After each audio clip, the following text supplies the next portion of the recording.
વિકાસના રસ્તે જવા તૈયાર છે। ટાટ 1 2 ના ઉમેદવારો એ દેખાવો કરવા માટે ત્યાં પહોંચ્યા છે। અનામત કેટેગરીના ઉમેદવારો સાથે અન્યાયનો એ ઉમેદવારોએ આરોપ લગાડ્યો। ખાલી રહેલી જગ્યાઓમાં વધારો કરવા એ ઉમેદવારોની આ સૌથી મોટી માંગ।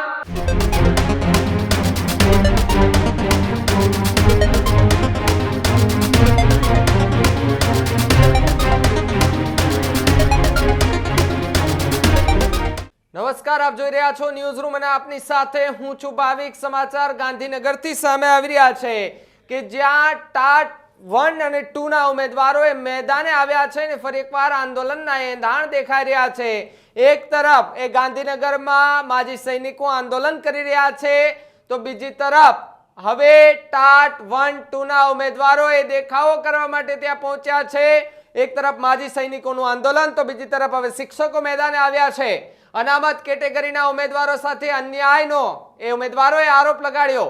ખાલી રહેલી જગ્યાઓમાં વધારો કરવા એ ઉમેદવારોની આ સૌથી મોટી માંગ।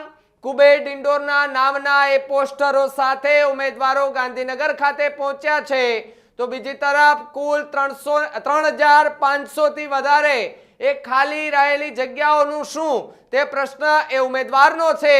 કાયમી શિક્ષકો જ હવે સ્કૂલોમાં હોવા જોઈએ આ પ્રકારની વાત એ શિક્ષકો દ્વારા કરવામાં આવી છે તો બીજી તરફ હજારો જગ્યા ખાલી છે એ તાત્કાલિક ભરવામાં આવે આ પ્રકારની વાત ઉમેદવારે કરી છે। ને હવે ગાંધી ચિંધ્યા માર્ગે નહીં પરંતુ ભગતસિંહના રસ્તે જવા માટે હવે તૈયાર છે।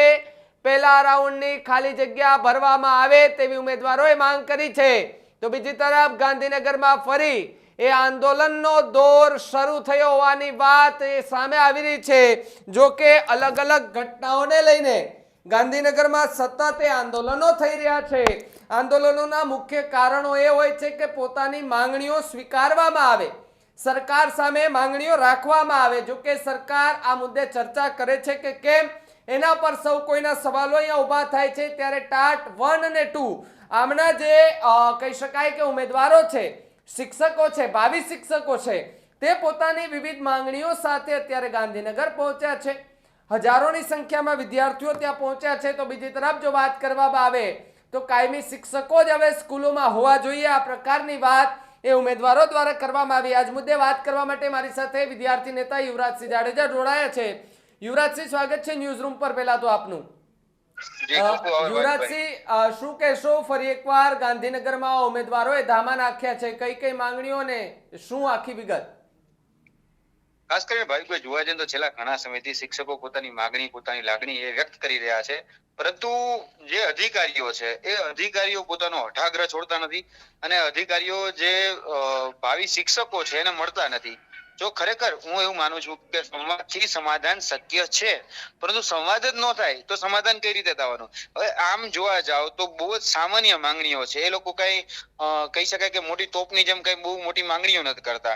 એ સામાન્ય માંગણી છે કે હમણાં તમે 9 થી 12 ની અંદર શિક્ષકોની ભરતી કરી તો અત્યારે જે ખાલી જગ્યાઓ જે છે એ ખાલી જગ્યાઓ બીજો રાઉન્ડ ચાલુ કરી અને તમે ખાલી જગ્યાઓ પૂરી લ્યો। એવા આમાં હું કહું છું કે રોકેટ સાયન્સ નથી, તો કઈ એવી કઈ બહુ માંગણી નથી કે એ ન પૂરી થઈ શકે।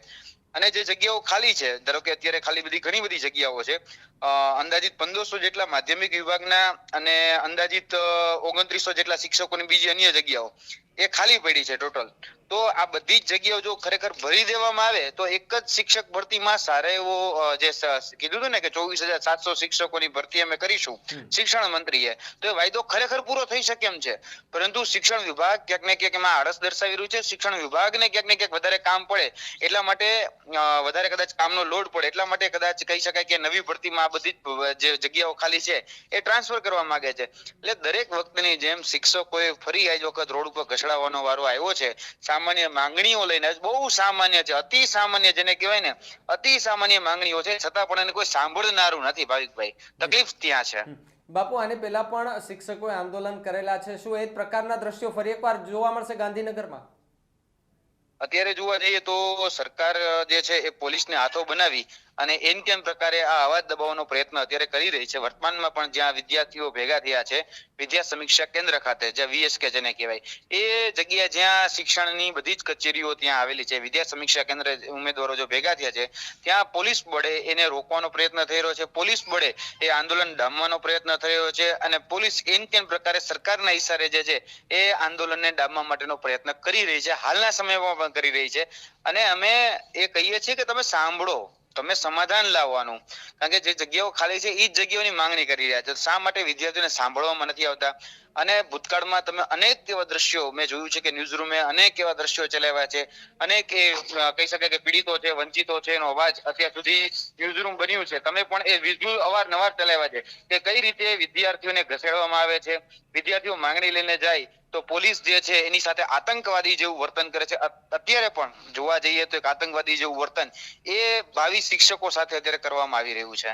જી બાપુ, ખૂબ ખૂબ આભાર જોડાવા બદલ. તો જે પ્રકારે ગાંધીનગરની અંદર જે ઉમેદવારો છે ટાટ 1-2 ના એ બહોળી સંખ્યામાં આવ્યા છે. જોકે એવી પણ વાત છે કે હજુ પણ ઉમેદવારો ત્યાં પહોંચી રહ્યા છે. 33 જિલ્લા અને અલગ અલગ તાલુકામાંથી એ ઉમેદવારો ત્યાં પહોંચી રહ્યા છે. ટેટ ટાટના જે ઉમેદવારો આગલા આંદોલનો આપણે જોયા છે, આ આંદોલનની અંદર ઢસડાયા છે, ઘસડાયા છે, રડ્યા છે, પડ્યા છે, લોહી નીકળ્યા છે, છતાં પણ હાર ન માની અને સરકાર સામે મીટ માંડીને બેઠા હતા. અને અલગ અલગ ભરતીની વાત એ હજુ પણ અહીંયા અટકાઈને પડી છે. શિક્ષણ વિભાગ એ શું ખરેખર ઘોર નિંદ્રામાં સૂતું છે? કેમ ઉમેદવારોનું સાંભળતું નથી?